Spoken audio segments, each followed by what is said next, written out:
പ്രിയപ്പെട്ടവരെ, പാട്ടിൻ്റെ വഴി 11 ലക്കം MB ശ്രീനിവാസനുള്ള സ്മരണാഞ്ജലിയാണ്.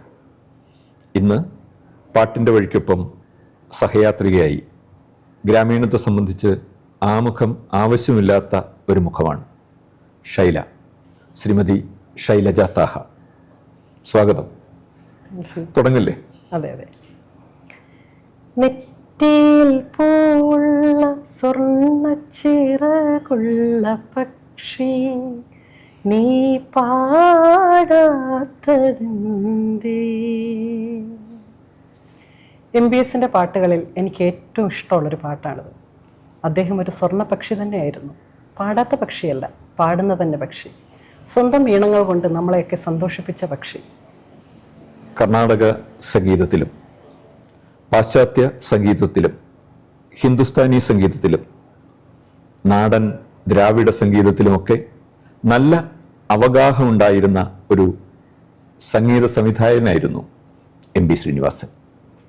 ആദ്യമായും അവസാനമായും ഒരു സംഗീതകാരനായിരിക്കെ ആ ഒരു കള്ളിയിൽ മാത്രം ഒതുങ്ങുന്ന ഒരാളായിരുന്നില്ല MB ശ്രീനിവാസൻ. നാടോടി സംഗീതത്തോടുള്ള കൂറും കവിതയോടുള്ള പ്രണയവും വിപ്ലവാവേശവും മധുപാനാസക്തിയും ഇതിനെല്ലാം ഉപരി മനുഷ്യസ്നേഹവും ഒക്കെ ഒത്തിണങ്ങിയ അല്ലെങ്കിൽ ഇഴുകിച്ചേർന്ന ഒരു അപൂർവ വ്യക്തിത്വമായിരുന്നു MB ശ്രീനിവാസൻ. ആ സവിശേഷതകളിലേക്ക് നമുക്ക് വരാം. ഒരു പാട്ട് കേട്ടിട്ട്. ഏത് പാട്ടാണ്? ചൈത്രം ചായം ചാലിച്ചു നിന്റെ ചിത്രം വരച്ചു. ഈ ഗാനം നമുക്ക് വേണ്ടി ആലപിക്കുന്നത് സുനീഷ് സുഗതനാണ്.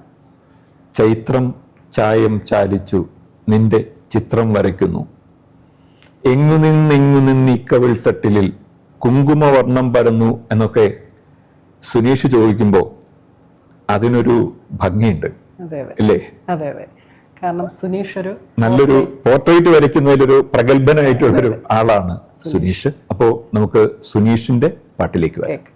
ചൈത്രം ചായം ചാലിച്ചു, ചൈത്രം ചായം ചാലിച്ചു നിന്റെ ചിത്രം വരയ്ക്കുന്നു, ചാരു ചിത്രം വരയ്ക്കുന്നു. ചൈത്രം ചായം ചാലിച്ചു നിന്റെ ചിത്രം വരയ്ക്കുന്നു. എങ്ങു നിന്നീ കവിൾ തട്ടിലി കുങ്കുമവർണ്ണം പകർന്നു, എങ്ങു നിന്നീ കവിൾ തട്ടിലി കുങ്കുമവർണ്ണം പകർന്നു. മാതളപ്പൂക്കളിൽ നിന്നോ മലർവാക തളിർത്തതിൽ നിന്നോ പാടി പറന്നു പോ എൻ കിളിത്തത്തൻ പാടലമം ചുണ്ടിൽ നിന്നോ.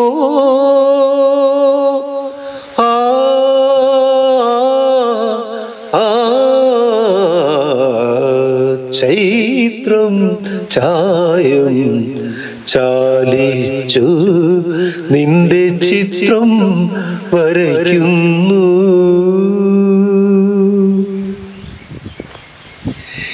എങ്ങു നിന്നീ കുളിർനെറ്റിയിൽ ചന്ദനത്തിൻ നിറം വാർന്നു, എങ്ങു നിന്നീ കുളിർനെറ്റിയിൽ ചന്ദനത്തിൻ നിറം വാർന്നു. ഈ മിഴിപ്പൂവിലെ നീലം ഇന്ദ്രനീലമണിച്ചില്ലിൽ നിന്നോ മേനീലാകെ പടരുമി സൗവർണം ഏതുഷ സന്ധ്യയിൽ നിന്നോ.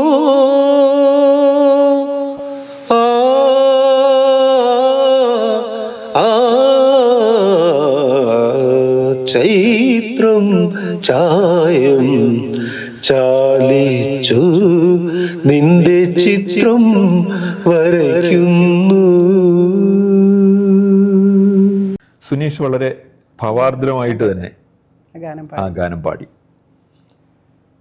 നേരത്തെ നമ്മൾ സൂചിപ്പിച്ചല്ലോ, ഒരു മനുഷ്യസ്നേഹി എന്നുള്ള നിലയ്ക്ക് MBSനെ സംബന്ധിച്ചിടത്തോളം എടുത്തു പറയേണ്ട ചില കാര്യങ്ങളുണ്ട്.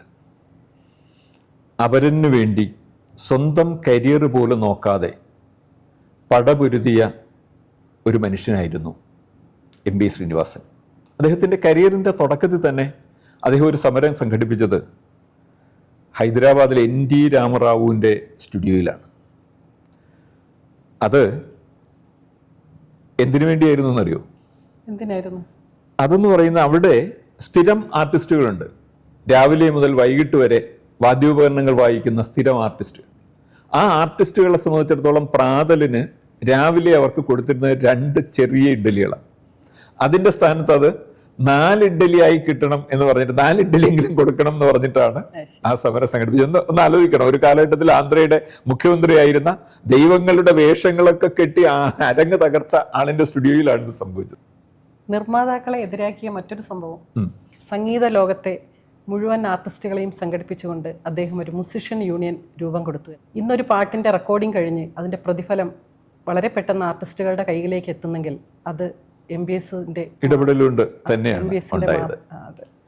അതുപോലെ തന്നെ ഒരുപക്ഷെ ഇതിനേക്കാളൊക്കെ അവരെ ചൊടിപ്പിച്ച വേറൊന്നുണ്ട്. അതായത് ഈ ഗാനങ്ങളുടെ പുനരാവിഷ്കരണം വരുമ്പോൾ അതിനൊരു ലൈസൻസ് ഫീ ഉണ്ട്. അത് പൂർണ്ണമായും കൈയടക്കി വെച്ചിരുന്നത് നിർമ്മാതാക്കളാണ്.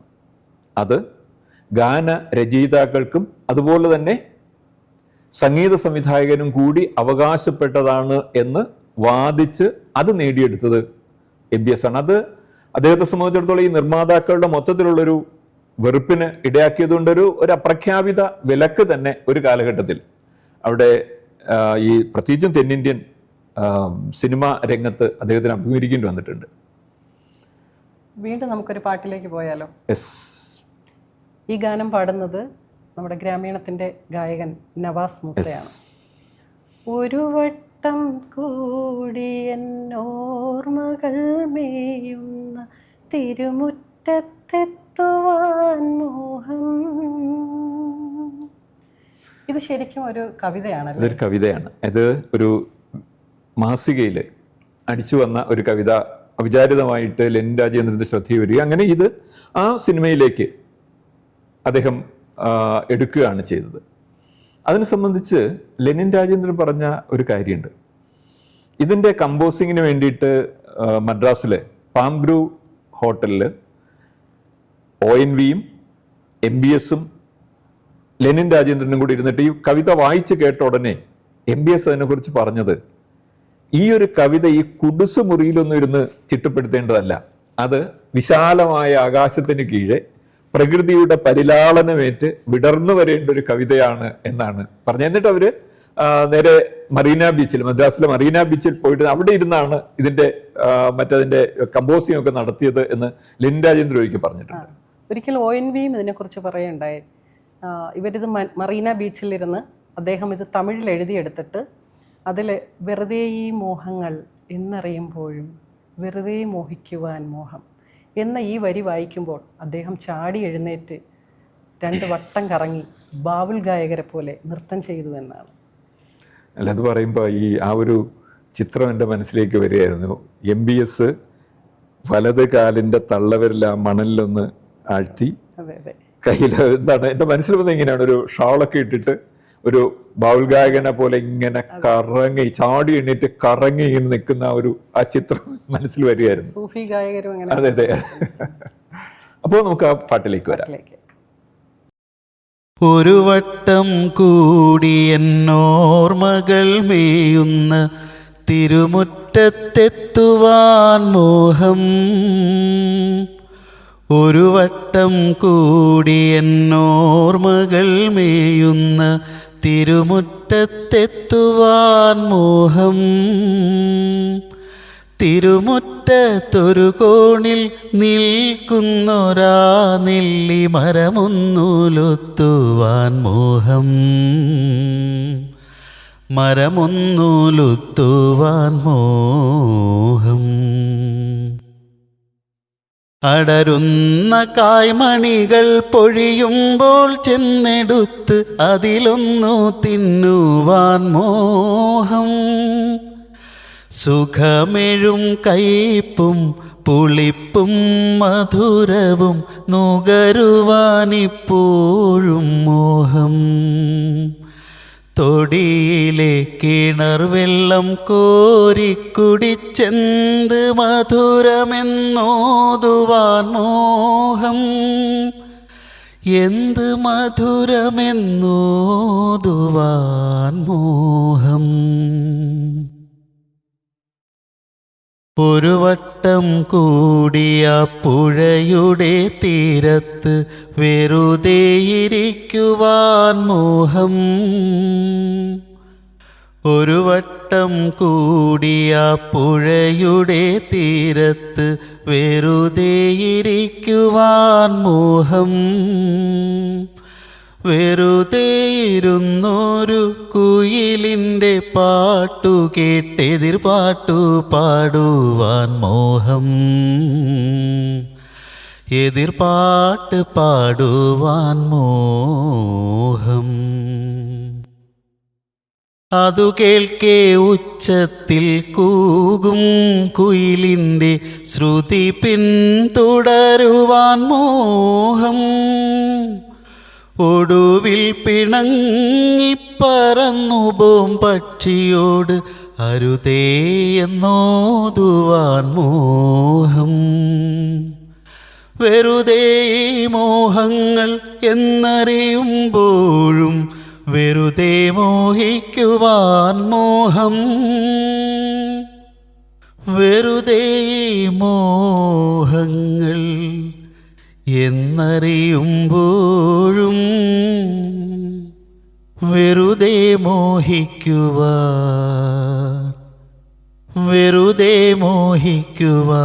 മോഹം. കേൾക്കുമ്പോൾ വളരെ ലളിതമാണെന്ന് തോന്നുന്നൊരു പാട്ടാണിത്. പക്ഷേ പാടുന്നവർക്കറിയാം അത് വളരെ ടഫായിട്ടുള്ളൊരു സോങ്ങാണ്. അല്ല, പൊതുവെ പറഞ്ഞു കഴിഞ്ഞാൽ MBSന്റെ പാട്ടുകളുടെ മൊത്തത്തിലുള്ള ഒരു പ്രത്യേകതയാണ് എന്ന് ഈ ഗായകരൊക്കെ പറഞ്ഞു കേട്ടിട്ടുണ്ട്. കേൾക്കുന്നത് പോലെ അത്ര ഈസി അല്ല പാടുന്നത്. പക്ഷെ നവാസ് ഇത് വളരെ മനോഹരമായിട്ടാണ് പാടിയത്. വിദ്യാർത്ഥി കാലഘട്ടം മുതൽ തന്നെ MBSലെ വിപ്ലവകാരി വളരെ സജീവമായിരുന്നു. അദ്ദേഹം മദ്രാസ് പ്രസിഡൻസി കോളേജിൽ പഠിക്കുമ്പോൾ അവിടെ സ്റ്റുഡൻസ് ഫെഡറേഷൻ്റെ നേതാവായിരുന്നു. അധികം വൈകാതെ തന്നെ അദ്ദേഹം അഖിലേന്ത്യാ തലത്തിൽ സ്റ്റുഡൻസ് ഫെഡറേഷൻ്റെ സെക്രട്ടറിയായി. ആ സമയത്താണ് അദ്ദേഹം ഇപ്റ്റയുമായി ബന്ധപ്പെടുന്നതും വളരെ പെട്ടെന്ന് തന്നെ അതിൻ്റെ ദേശീയ നേതൃത്വത്തിലേക്ക് വരുന്നതും. ആ സമയത്ത് അദ്ദേഹത്തിൻ്റെ സഹപ്രവർത്തകരായിരുന്നവരാണ് സലിൽ ചൗധരിയും നമ്മുടെ PKVയും ONVയും ഒക്കെ. ഇന്ത്യയുടെ 1ാം പാർലമെൻറ്റ് പ്രതിപക്ഷ നേതാവായിരുന്ന AKGയുടെ പ്രൈവറ്റ് സെക്രട്ടറി ആയിരുന്നു MB ശ്രീനിവാസൻ എന്നത് ചുരുക്കം ചിലർക്കെങ്കിലും അറിയാത്തൊരു കാര്യമാണ്. ആ കാലഘട്ടത്തിൽ തന്നെയായിരുന്നു അദ്ദേഹത്തിൻ്റെ വിവാഹവും. അദ്ദേഹത്തിൻ്റെ വിവാഹത്തിന് വരണമാല്യം എടുത്തു കൊടുത്തത് ജവഹർലാൽ നെഹ്റു ആണെന്ന് കേട്ടു. അതെ അതെ അതെ MBS വിവാഹം കഴിച്ചത് ഒരു കാശ്മീരി മുസ്ലിം പെൺകുട്ടിയാണ്. ദേശീയ സമര കാലഘട്ടത്തിൽ നെഹ്റുവിനോടൊപ്പം പ്രവർത്തിച്ച സെയ്ഫുദ്ദീൻ കിച്ലുവിൻ്റെ മകൾ സഹീദയെ. ഇന്ത്യയുടെ വിഭജനം നടക്കുന്ന സമയത്ത് പഞ്ചാബ് പ്രവിശ്യ വിഭജിക്കപ്പെട്ടപ്പോൾ അവരുടെ കുടുംബം പാകിസ്ഥാനിലാണ് ഉൾപ്പെട്ടത്. എന്നാൽ സഹീദയ്ക്കും കിച്ലുവിനും ഇന്ത്യയിൽ തന്നെ താമസിക്കണം എന്ന നിർബന്ധത്തിൽ അവർ ഡൽഹിയിലേക്ക് വരികയായിരുന്നു. അതെ അതെ അതെ ഒരർത്ഥത്തിൽ അഭയാർത്ഥിയാണ്. കാരണം പാകിസ്ഥാനിൽ ഉൾപ്പെട്ട പ്രദേശത്തായിരുന്നു അവരുടെ കുടുംബം. പക്ഷെ അവർ ഇന്ത്യയിലേക്ക് വരികയാണ് ചെയ്തത്. സഹീദ നല്ലൊരു കലാകാരിയായിരുന്നു. അങ്ങനെയാണ് MBSുമായിട്ട് പ്രണയബദ്ധയാവുന്നത്. MBSനെ സംബന്ധിച്ച് MBSന്റെ കുടുംബം വളരെ യാഥാസ്ഥിക മനോഭാവമുള്ള മാതാപിതാക്കളായിരുന്നു അദ്ദേഹത്തിൻ്റെത്. ഇത് ഒരു ആഠ്യ ബ്രാഹ്മണ കുടുംബത്തിൽ പിറന്ന MBSനെ സംബന്ധിച്ച് അവരുടെ മാതാപിതാക്കൾ ഈ ബന്ധത്തെ അംഗീകരിക്കുമോ എന്നുള്ള സംശയം പലർക്കും ഉണ്ടായിരുന്നു. പക്ഷേ MBSന്റെ നിർബന്ധപൂർവമായ പിടിവാശിക്ക് മാതാപിതാക്കൾ വഴങ്ങുകയായിരുന്നു. മതം അനുശാസിക്കുന്ന പൂണൂലും മൂടുപടവും ഒന്നും അവരുടെ സ്നേഹബന്ധത്തിന് വിഘാതമായില്ല. ഈ ദമ്പതികൾക്ക് പിറന്ന കുഞ്ഞിന് അവർ കബീർ എന്നായിരുന്നു പേരിട്ടിരുന്നത്. MBS നിര്യാതനായി 12 വർഷം കഴിഞ്ഞാണ് സഹീദ നിര്യാതയാവുന്നത്. പാകിസ്ഥാനിൽ കഴിയുന്ന സഹീദയുടെ സഹോദരി വളരെ സന്തോഷത്തോടു കൂടി അവിടെ കഴിയാൻ അവരെ പാകിസ്ഥാനിലേക്ക് ക്ഷണിക്കുകയുണ്ടായി. പക്ഷേ സ്വാതന്ത്ര്യത്തെ ഒരുപാട് ഇഷ്ടപ്പെട്ടിരുന്ന MBSൻ്റെ ഓർമ്മകളിൽ കഴിയാൻ ഇവിടെയല്ലേ കഴിയുള്ളൂ എന്ന് പറഞ്ഞുകൊണ്ട് സഹീദ ആ ക്ഷണം നിരസിക്കുകയായിരുന്നു. അടുത്ത പാട്ട് നമുക്ക് വേണ്ടി പാടുന്നത് സ്മിതയാണ്. ചിരിക്കുമ്പോൾ കൂടെ ചിരിക്കാൻ 1000 പേർ വരും, കരയുമ്പോൾ കൂടെ കരയാൻ നിന്നിഴൽ മാത്രം വരും. ശ്രീകുമാരൻ നമ്പിയുടെ വരികളാണ് അത്. സ്മിതയുടെ ശബ്ദത്തിൽ നമുക്ക് ആ പാട്ടൊന്ന് കേൾക്കാം. ചിരിക്കുമ്പോൾ കൂടെ ചിരിക്കാൻ 1000 പേർ വരും, കരയുമ്പോൾ കൂടെ കരയാൻ നിന്നിഴൽ മാത്രം വരും, നിന്നിഴൽ മാത്രം വരും.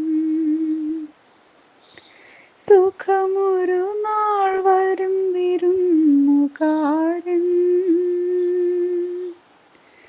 സുഖമൊരു നാൾ വരും വിരുന്നുകാരൻ, ദുഃഖമോ പിരിയാത്ത സ്വന്തക്കാരൻ. ചിരിക്കുമ്പോൾ കൂടെ ചിരിക്കാൻ 1000 പേർ വരും, കരയുമ്പോൾ കൂടെ കരയാൻ നിന്നിഴൽ മാത്രം വരും, നിന്നിഴൽ മാത്രം വരും. കടലിൽ മീൻ പെരുകുമ്പോൾ കരയിൽ വന്നടിയുമ്പോൾ കഴുകനും കാക്കകളും പറന്നു വരും. കടലിൽ മീൻ പെരുകുമ്പോൾ കരയിൽ വന്നടിയുമ്പോൾ കഴുകനും കാക്കകളും പറന്നു വരും. കടൽ തീരമൊഴിയുമ്പോൾ വലയെല്ലാം ഉണങ്ങുമ്പോൾ അവയെല്ലാം പല വഴി പിരിഞ്ഞു പോകും, അവയെല്ലാം പല വഴി പിരിഞ്ഞു പോകും. ചിരിക്കുമ്പോൾ കൂടെ ചിരിക്കാൻ 1000 പേർ വരും, കരയുമ്പോൾ കൂടെ കരയാൻ നിന്നിഴൽ മാത്രം വരും, നിന്നിഴൽ മാത്രം വരും. മനോഹരമായ ഗാനം സ്മിത അതിമനോഹരമായിട്ട് തന്നെ പാടി അല്ലേ? വളരെ മനോഹരമായിട്ട്. മലയാള സിനിമയിലെ ഏറ്റവും ദൈർഘ്യം കുറഞ്ഞ ഗാനം ഭരതൻ്റെ ആദ്യ ചിത്രമായ പ്രയാണത്തിലാണ്. അതങ്ങനെ ചുരുക്കി എഴുതിയതല്ല, അതങ്ങനെ സംഭവിച്ചു പോയതാണ്. അതിൻ്റെ ഒരു നൊമ്പരപ്പെടുത്തുന്ന ഒരു ഓർമ്മ എന്നും MBSൻ്റെ മനസ്സിൽ നിലനിന്നിരുന്നു. ആ ചിത്രത്തെ സംബന്ധിച്ച് മറ്റ് പാട്ടുകളൊക്കെ തന്നെ നേരത്തെ എഴുതി കഴിഞ്ഞിരുന്നു. ഒരു പാട്ടുകൂടിയാണ് അതിൽ എഴുതാനുണ്ടായിരുന്നത്. അപ്പം അതിനു വേണ്ടിയാണ് അന്ന് ഭരതനും വയലാറും കൂടി മദ്രാസിലുള്ള MBSൻ്റെ വീട്ടിലേക്ക് പോകുന്നത്. കവിതയും ലഹരിയും സംഗീതവും ഒക്കെ പതഞ്ഞൊഴുകിയ നിമിഷങ്ങൾ. ഇടയിലെപ്പോഴോ ഒരു ചെറിയ വാഗ്വാദം MBSഉം വയലാറും തമ്മിൽ. വയലാറ് ക്ഷുഭിതനായി എണീക്കുന്നു. എനിക്ക് ഈ പാട്ട് എഴുതാൻ പറ്റില്ല, മറ്റാരെയെങ്കിലും കൊണ്ട് എഴുതിച്ചോളൂ എന്ന് പറഞ്ഞ് പുറത്തേക്ക് നടക്കുന്നു. പിറ്റേ ദിവസം റെക്കോർഡിംഗ് ആണ്. അന്ന് വൈകുന്നേരം വയലാറ് കേരളത്തിലേക്ക് തിരിക്കും. വയലാറിനെ തടയാനായിട്ട് MBS ശ്രമിക്കുന്നു, പക്ഷേ അദ്ദേഹം അതിന് തയ്യാറാകുന്നില്ല. ഒടുവിൽ സഹീദയുടെ വളരെ ക്ഷമാപൂർവമുള്ള ഒരു അഭ്യർത്ഥനയുടെ ഫലമായിട്ടാണ് വയലാറിലെ വിപ്ലവകാരി ഒന്ന് ഒതുങ്ങുന്നത്.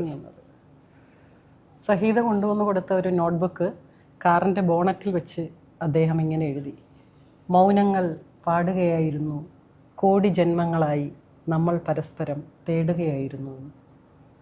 വെഞ്ചന്ദനത്തിൻ സുഗന്ധം നിറയുന്ന നിന്നന്തരംഗത്തിൻ മടിയിൽ എൻ്റെ മോഹങ്ങൾക്ക് വിശ്രമിക്കാൻ ഇന്നൊരേകാന്ത പഞ്ചരം കണ്ടു ഞാൻ.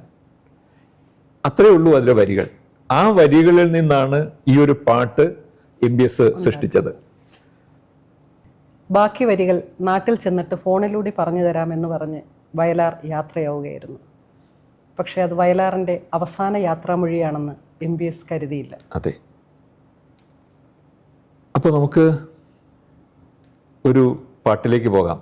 പി ഭാസ്കരൻ്റെ വളരെ പ്രസിദ്ധമായൊരു പാട്ടാണ്, ഓപ്പോൾ എന്ന ചിത്രത്തിലേത്. ഒരുപക്ഷെ ഓപ്പോൾ എന്ന് പറയുന്ന സിനിമയെക്കുറിച്ച് ആലോചിക്കുമ്പോൾ തന്നെ ഒരുപക്ഷെ ആദ്യം മനസ്സിലേക്ക് വരുന്നത് അതിൽ ഈ ഒരു പ്രണയഗാനമാണ്. ആ ഗാനം നമുക്ക് വേണ്ടി പാടുന്നത് കൃഷ്ണയാണ്. അപ്പൊ നമുക്ക് ആ പാട്ട് കേട്ടിട്ട് മടങ്ങി വരാം. കൃഷ്ണ കിറ്റു.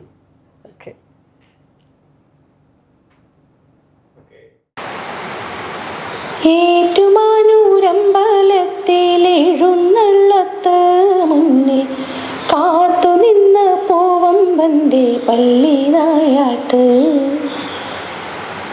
ഏറ്റുമാനൂരമ്പലത്തിലെഴുന്നള്ളത്ത് മുന്നിൽ കാത്തുനിന്ന പൂവമ്പന്റെ പള്ളി നായാട്ട്.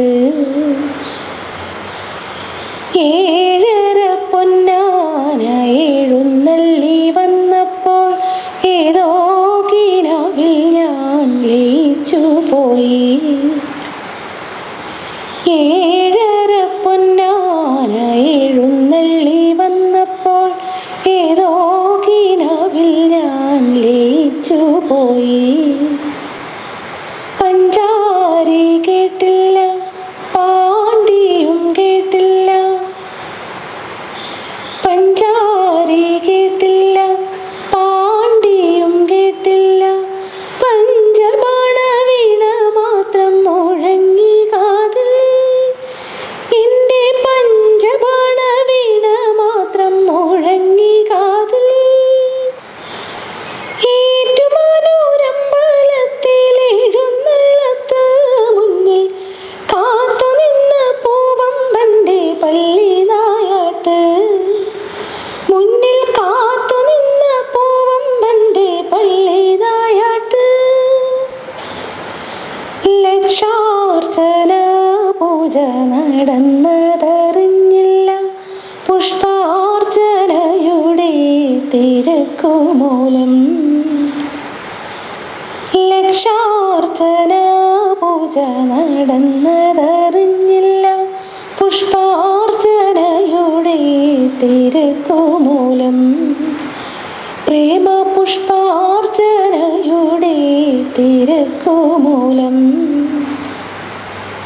അവിവേകി പെണ്ണിന്റെ അപരാധമൊക്കെയും അവിടുന്നു പൊറുക്കണം ഭഗവാനെ. സാക്ഷാൽ ഗിരിജാവല്ലഭനാകും ഭഗവാനെ. ഏറ്റുമാനൂരമ്പലത്തിലെഴുന്നള്ളത്ത് മുന്നിൽ കാത്തുനിന്ന പൂവമ്പന്റെ പള്ളി നായാട്ട്. മുന്നിൽ കാത്തുനിന്ന പൂവമ്പന്റെ പള്ളി നായാട്ട്. കൃഷ്ണ വളരെ മനോഹരമായിട്ട് ആ ഗാനം പാടി, നന്നായിട്ടാണ് പാടിയത്. MBSനെ സംബന്ധിച്ചിടത്തോളം അനീതികളോടും അപമര്യാദയോടും ഒരിക്കലും പൊരുത്തപ്പെടാൻ MBSന് കഴിഞ്ഞിരുന്നില്ല. അങ്ങനെ വരുന്ന സന്ദർഭങ്ങളിൽ സ്വതേ ഖനമുള്ള അദ്ദേഹത്തിൻ്റെ ശബ്ദം കൂടുതൽ കനമുള്ളതാകും. അങ്ങനെ വരുന്ന ചില സന്ദർഭങ്ങൾ ഉണ്ടായിട്ടുണ്ട്. അതിലൊന്ന് ONV അദ്ദേഹത്തിൻ്റെ ഒരു ലേഖനത്തിൽ പറഞ്ഞിട്ടുണ്ട്. അതായത് ഉൾക്കടൽ സിനിമയുടെ കമ്പോസിങ്ങുമായിട്ട് ബന്ധപ്പെട്ട് MBS കണ്ണൂർ എക്സ്പ്രസ്സിൽ MBSനെ കോഴിക്കോട് നിന്ന് ട്രെയിനിൽ കയറ്റി അയക്കുന്നത് MT ആണ്. പിറ്റേ ദിവസം കണ്ണൂർ എക്സ്പ്രസ് തിരുവനന്തപുരത്ത് എത്തുമ്പോൾ MBS ട്രെയിനിലുണ്ടായിരുന്നില്ല. എന്താണ് സംഭവിച്ചത് എന്നറിയാതെ പരിഭ്രാന്തരായിട്ട് അവർ നിൽക്കുമ്പോഴാണ് ഒരു അജ്ഞാതന്റെ ഫോൺ സന്ദേശം വരുന്നത്. അദ്ദേഹം പറഞ്ഞത് ഇങ്ങനെയാണ്: എറണാകുളത്ത് റെയിൽവേ സ്റ്റേഷനിൽ പോലീസുകാരുടെ മുറിയുടെ മുമ്പിൽ ഒരു സ്റ്റൂളിൽ വളരെ ക്ഷീണിതനായിട്ട് MBS ഇരിക്കുന്നു. അദ്ദേഹത്തെ അറസ്റ്റ് ചെയ്തിരുത്തിയിരിക്കുകയാണെന്നാണ് ഒരു പോലീസുകാരൻ പറഞ്ഞത്. ആ പോലീസുകാരൻ തന്നെയാണ് വിവരം ONVയോട് വിളിച്ച് പറയാൻ പറഞ്ഞത് എന്നുകൂടി ഈ അജ്ഞാതനായിട്ടുള്ള ഈ ഫോൺ നൽകിയ അജ്ഞാതൻ പറയുന്നു. ഉടൻ തന്നെ ONV അന്നത്തെ മുഖ്യമന്ത്രിയായിരുന്ന PKVയെയും DGP MK ജോസഫിനെയും വിവരം അറിയിക്കുന്നു. DGP ഇടപെട്ട് എറണാകുളത്ത് നിന്ന് അദ്ദേഹത്തെ തിരുവനന്തപുരത്ത് എത്തിക്കുന്നതിനും അതുപോലെ തന്നെ ആ കേസ് അറസ്റ്റ് ഒഴിവാക്കുന്നതിനും വേണ്ട നടപടികളും സ്വീകരിക്കും. ശരിക്കും എന്താണ് അവിടെ സംഭവിച്ചത്? സംഭവിച്ചത് ഇതാണ്: കോഴിക്കോട് നിന്ന് ട്രെയിനിൽ കയറിയ MBS കിടന്നുറങ്ങിപ്പോയത് PKVയുടെ മന്ത്രിസഭയിലെ ഒരു ചെറിയ പാർട്ടിയുടെ തലക്കനമുള്ള ഒരു മന്ത്രിക്ക് വേണ്ടിയിട്ട് ബുക്ക് ചെയ്തിരുന്ന ബർത്തിലാണ്. അപ്പൊ തന്നെ അദ്ദേഹം ഉറങ്ങിപ്പോയി. എന്ന് പറഞ്ഞാല് പണ്ട് കിട്ടിയ ഒരു പോലീസ് മർദ്ദനത്തിന്റെ ഫലമായിട്ട് അദ്ദേഹത്തിന്റെ നട്ടെല്ലിനേറ്റ പരിക്കില് ആ വേദനയൊക്കെ ഒഴിവാക്കാൻ വേണ്ടി രാത്രി വളരെ കഠിനമായ വേദന സംഹാരികളൊക്കെ കഴിച്ച് ഒരു തുകൽ ബെൽറ്റൊക്കെ ടൈറ്റായിട്ട് കെട്ടിയാണ് അദ്ദേഹം കിടന്നപാടെ ഉറങ്ങിപ്പോയി. കുറച്ചു കഴിഞ്ഞപ്പോഴാണ് ഈ ടിക്കറ്റ് എക്സാമിനർ വന്നിട്ട് വളരെ പരുഷമായി ഇദ്ദേഹത്തെ കുലുക്കി വിളിച്ച് ഇത് മന്ത്രിക്ക് വേണ്ടി ബുക്ക് ചെയ്തിരുന്ന ബെർത്താണ് എന്നൊക്കെ പറഞ്ഞിട്ട് അദ്ദേഹം വളരെ അരിശത്തോടുകൂടിയൊക്കെ സംസാരിക്കുന്നത്. പെട്ടെന്ന് എന്താണെന്ന് പോലും MBSന് മനസ്സിലാകുന്നില്ല. MBSലെ തമിഴും മലയാളവും ഒക്കെ കലർന്ന ഇതിൽ ചോദിക്കുന്നുണ്ട്, എന്റെ PKV ഭരിക്കുന്ന സംസ്ഥാനത്ത് എനിക്ക് പോലീസ് മർദ്ദനമോ എന്നൊക്കെ ചോദിച്ചിട്ട് അദ്ദേഹം തമിഴും മലയാളവും ഒക്കെ കലർന്ന ഭാഷയിൽ അദ്ദേഹം വളരെ അരിശമായിട്ട് സംസാരിക്കുന്നുണ്ട്. ഇത് കേട്ടിട്ട് ഈ മന്ത്രി പറഞ്ഞത് പബ്ലിക് ന്യൂസൻസിന് ഇദ്ദേഹത്തെ അറസ്റ്റ് ചെയ്യാനാണ് പറഞ്ഞത്. അങ്ങനെയാണ് അദ്ദേഹം അറസ്റ്റ് ചെയ്ത് അവിടെ എറണാകുളം റെയിൽവേ സ്റ്റേഷനിൽ ഇരിക്കാനുള്ള കാരണം അതായിരുന്നു. അതിനുശേഷം വൈകുന്നേരത്തോടെ തിരുവനന്തപുരത്ത് എത്തിയ MBSനെ ONV കൂട്ടിക്കൊണ്ടുപോയി. ONVയുടെ വീട്ടിൽ ചെന്നൊന്ന് ഉറങ്ങി എണീറ്റ് കഴിഞ്ഞപ്പോൾ MBS പറഞ്ഞു, ONV നമുക്ക് നമ്മുടെ ജോലി തുടങ്ങാം. ഈ സിനിമയുടെ സന്ദർഭത്തിന് ഏതെങ്കിലും ഒരു സന്ദർഭത്തിന് പറ്റിയ ഒരു കവിത തരൂ, ഞാനത് ട്യൂൺ ചെയ്യാം. അങ്ങനെ ONV നഷ്ടവസന്തത്തിൻ തപ്തനിശ്വാസമേ മുക്തലജ്ജാവതി ലാവണ്യമേ എന്ന് തുടങ്ങുന്ന ഉൾക്കടലിലെ അതൊരു കവിതയാണ്. അത് ട്യൂൺ ചെയ്യാനായിട്ട് MBSന് കൊടുത്തു. അപ്പോ ഈ നീര് വന്ന കയ്യിൽ നോക്കിയിട്ട്, അപ്പൊ ഈ വിരലുകൾ ഇങ്ങനെ ഹാർമോണിയത്തിലൂടെ ഇങ്ങനെ ചലിക്കുമ്പോൾ ആ നീര് വന്ന കൈത്തരത്തിൽ ഇങ്ങനെ നോക്കിയിട്ട് അങ്ങനെയല്ല അദ്ദേഹം ONV പറയുന്നത് ഇദ്ദേഹത്തിന്റെ കയ്യിലൊരു മെറ്റൽ വളയൊക്കെ ഇട്ടിരുന്നു. ആ മെറ്റൽ വളയൊക്കെ ചലങ്ങിപ്പോയി എന്നാണ് പറയുന്നത്. അപ്പൊ ആ തരത്തിൽ അദ്ദേഹത്തിന് മർദ്ദനം എന്നൊക്കെ അങ്ങനെ പറയാൻ പറ്റില്ലെങ്കിലും അത് ഉണ്ടായിട്ടുണ്ടാവാം. അപ്പൊ എന്തായാലും ഈ നീര് വന്ന കൈകളിൽ നോക്കിയിരിക്കുമ്പോ ONV പറയുന്നുണ്ട്, ഉടലിലും ഉയിരിലും സർഗവേദന അനുഭവിച്ചുകൊണ്ടാണ് ഈ പാട്ടും അതുപോലെ തന്നെ അതിന് ശേഷം വന്ന ഉൾക്കടലിലെ മറ്റ് ചില പാട്ടുകളും ഒക്കെ അദ്ദേഹം കമ്പോസ് ചെയ്തത്. ഇതേ MBS തന്നെ ആത്മസംയമനത്തിൻ്റെ ഉത്തമ ഉദാഹരണമായ സന്ദർഭങ്ങളും ഉണ്ടായിട്ടുണ്ട്. ഒരിക്കൽ P. ചന്ദ്രകുമാറിൻ്റെ ഒരു ചിത്രത്തിന് വേണ്ടി ഒരു സെമി ക്ലാസിക്കൽ ഗാനം ചിട്ടപ്പെടുത്തുന്നതിനിടയിൽ യേശുദാസ് പാടിയത് MBS ആവശ്യപ്പെട്ടത് പോലെ ആയിരുന്നില്ല.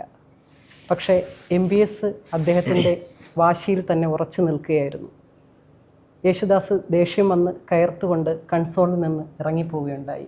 അപ്പോൾ അവിടെ കൂടിയിരുന്ന P. ചന്ദ്രകുമാറും സത്യനന്ദിക്കാടും തിരക്കഥാകൃത്ത് ജോൺ പോളും ഒക്കെ ഞെട്ടിപ്പോയി. അവര് അങ്ങനെ ഞെട്ടുന്നതിന് കാരണമുണ്ട്. എന്താന്ന് വെച്ചാല് MBS എന്ന് പറയുന്നത് യേശുദാസിനെ സംബന്ധിച്ചിടത്തോളം ഒരു വെറും സംഗീത സംവിധായകനല്ല. യേശുദാസിനെ ആദ്യമായി സിനിമയിൽ പാടിക്കുന്നത് MBS ആണ്. യേശുദാസിനെ കുറിച്ച് പറയുമ്പോൾ പറയും, യേശുദാസ് 2 ജന്മദിനങ്ങളുണ്ട്. ഒന്ന് 1940 ജനുവരി 10, മറ്റേത് 1961 നവംബർ 14. അന്നാണ് യേശുദാസ് ആദ്യമായി കാൽപ്പാടുകൾ എന്ന് പറയുന്ന സിനിമ, ഇത് ശ്രീനാരായണ ഗുരുവിന്റെ ജീവിതമാണ് അതിന്റെ പ്രമേയം. അതില് ശ്രീനാരായണ ഗുരുവിന്റെ ജാതിഭേദം മതദ്വേഷം എന്ന് പറയുന്ന ആ വരികൾ ആണ് ആദ്യമായിട്ട് യേശുദാസ് ആലപിക്കുന്നത് MBSന്റെ സംഗീതത്തിൽ. അപ്പൊ അതുകൊണ്ടാണ് അവർ ഞെട്ടിയത്. പക്ഷേ MBSന് യാതൊരു ഭാവഭേദവും ഇല്ലായിരുന്നു. അദ്ദേഹം തൻ്റെ ജോലികളിലും റെക്കോർഡിങ്ങിലും ഒക്കെ ആയിട്ട് മുഴുകുകയാണ് ചെയ്തത്. കുറച്ച് കഴിഞ്ഞ് ഒന്നും സംഭവിക്കാത്തതുപോലെ യേശുദാസ് കൺസോളിലേക്ക് കയറി വരുന്നു. MBS ആവശ്യപ്പെട്ടതുപോലെ തന്നെ വോയിസ് ബൂത്തിൽ കയറി ആ പാട്ട് വളരെ മനോഹരമായിട്ട് പാടുകയും തിരിച്ചിറങ്ങി MBSനോട് കുശലം അന്വേഷിച്ച് ഒന്നും സംഭവിക്കാത്ത പോലെ അദ്ദേഹം യാത്രയായി. അപ്പോഴാണ് MBS അവിടെ കൂടി നിന്നവരോടായിട്ട് പറഞ്ഞത്, യേശു കലഹിച്ചത് എന്നോടല്ല. ഒരു ദിവസം രാവിലെ മുതൽ അർദ്ധരാത്രി വരെ 8ഉം 10ഉം സംഗീത സംവിധായകന്മാരുടെ ഓരോ പാട്ടുകൾ വളരെ അർപ്പണ മനോഭാവത്തോടുകൂടി പാടുന്ന ഒരു ഗായകന്റെ മാനസിക നില നമ്മൾ മനസ്സിലാക്കിയില്ലെങ്കിൽ പിന്നെ ആരാണ് മനസ്സിലാക്കുക എന്നാണ്. അപ്പോൾ നമുക്ക് വീണ്ടും ഒരു പാട്ടിലേക്ക് പോവാം.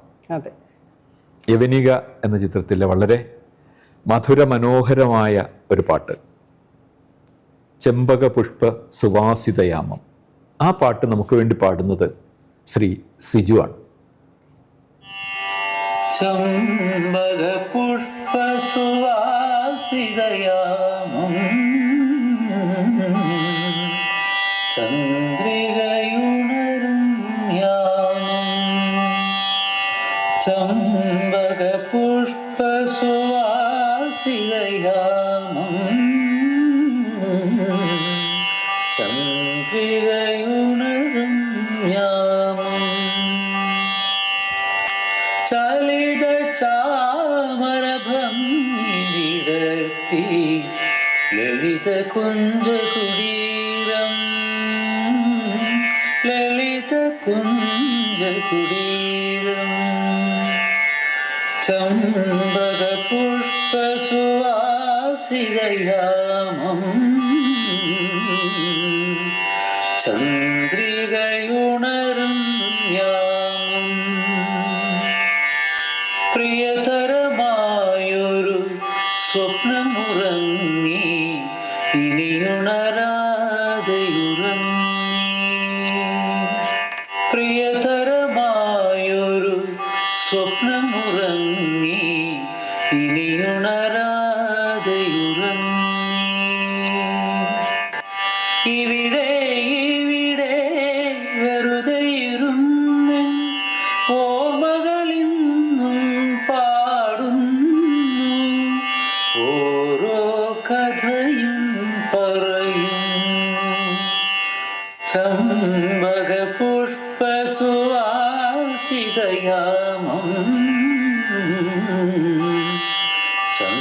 ചന്ദ്രികയുണരും യാമം, മൃദുപദനൂപുരനാദമുറങ്ങി വിധുകിരണങ്ങൾ മയങ്ങി, മൃദുപദനൂപുരനാദമുറങ്ങി വിധുകിരണങ്ങൾ മയങ്ങി,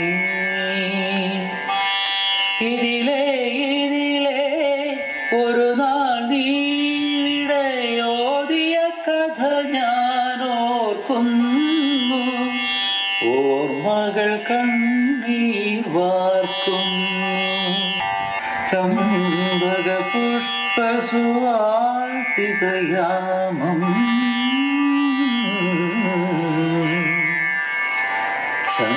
ചന്ദ്രികയുണരും യാമം. ചെമ്പക പുഷ്പ സുവാസിതയാമം വളരെ ഭംഗിയായിട്ട് തന്നെ സിജു പാടി. MBS നായക വേഷത്തിൽ അഭിനയിച്ച ഒരു സിനിമ ഞാൻ ഈയിടെ കാണുകയുണ്ടായി. ആ സിനിമ ഏതാണെന്ന് എനിക്കറിയാം കേട്ടോ. അതെങ്ങനെ അറിയാം? അത് വളരെ എളുപ്പമാണ്. കാരണം MBS ഒരൊറ്റ സിനിമയിലേ അഭിനയിച്ചിട്ടുള്ളൂ. അത് ജോൺ എബ്രഹാമിന്റെ അഗ്രഹാരത്തിൽ ഒരു കഴുത എന്ന് പറയുന്ന സിനിമയാണ്. ജോൺ എബ്രഹാമിന് ദേശീയ പുരസ്കാരം നേടിക്കൊടുത്ത ഒരു സിനിമ കൂടിയാണിത്. ഇപ്പൊ ഈ അഗ്രഹാരത്തിന്റെ കഥ കൂടെ വരുന്നതുകൊണ്ട് തന്നെ MBSനെയാണ് അഗ്രഹാരത്തെക്കുറിച്ച് അറിയുന്നതിനൊക്കെ വേണ്ടി ജോൺ സമീപിക്കുന്നത്. അപ്പോൾ ഇതിന്റെ ഡിസ്കഷൻ അവർ തമ്മിലൊക്കെ ആയിരുന്നു മുഖ്യമായിട്ട്.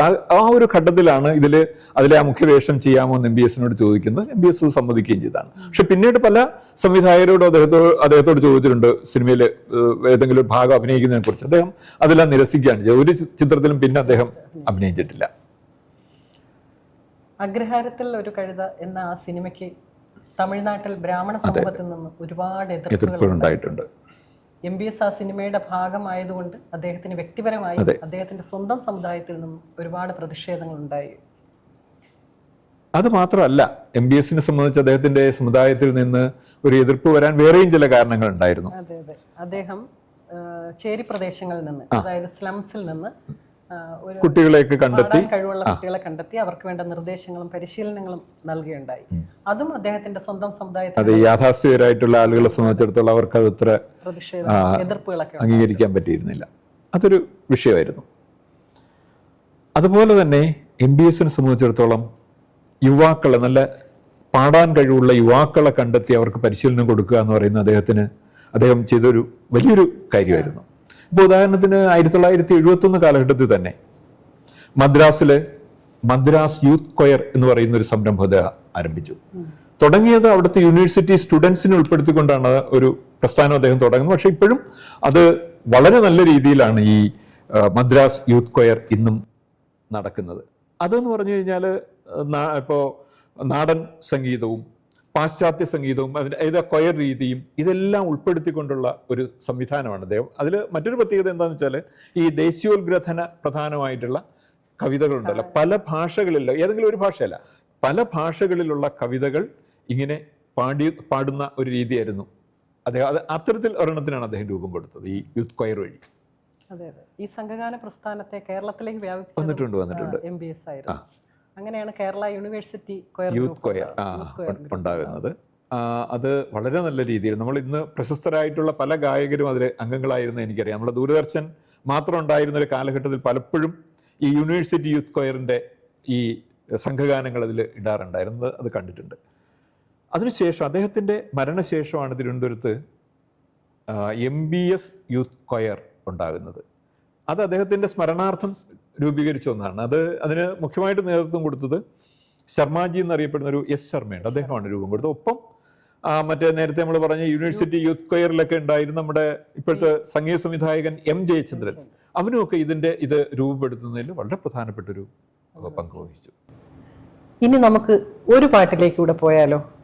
ഈ ഗാനം നമുക്ക് വേണ്ടി ആലപിക്കുന്നത് ഗ്രാമീണത്തിന്റെ പ്രിയപ്പെട്ട ഗായിക അനുപമയാണ്. ഇക്കൂട്ടത്തിലെ ഏറ്റവും പ്രായം കുറഞ്ഞ കുട്ടി കൂടിയാണ്. ഇപ്പൊ ഡിഗ്രി വിദ്യാർത്ഥിയാണ് അനുപമ. അപ്പൊ നമുക്ക് ആ പാട്ടിലേക്ക് പോകാം. നിറങ്ങൾ തന്നൃത്തം ഒഴിഞ്ഞൊരീ മഞ്ഞിൽ മറഞ്ഞ സന്ധ്യകൾ പുനർജനിക്കുമോ, മറഞ്ഞ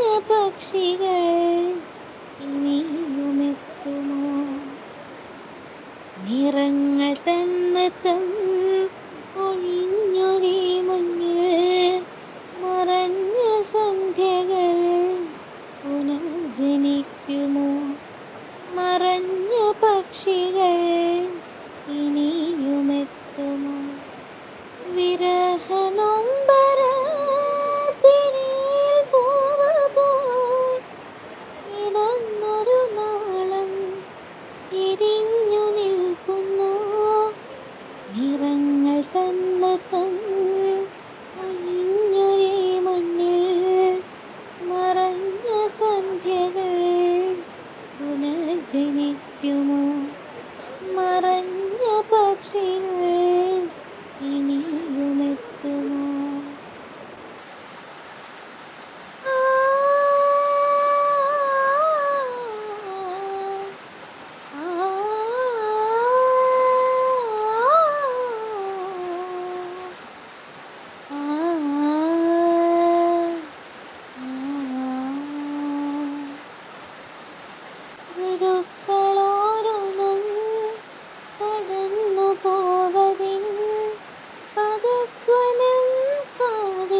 പക്ഷികൾ ഇനിയുമെത്തുമോ? മറഞ്ഞ സന്ധ്യകൾ പുനർജനിക്കുമോ? പാടി മറഞ്ഞ പക്ഷികൾ ഇനിയുമെത്തുമോ? MBS എന്ന സ്വർണ്ണ ചിറകുള്ള പക്ഷി ഇവിടെ കുഴിച്ചിട്ട് പോയ തൂവലുകൾ എന്നും മലയാളിയുടെ മാറാപ്പിലുണ്ടാവും. MBSന് പാട്ടിൻ്റെ വഴിയുടെ സ്മരണാഞ്ജലി.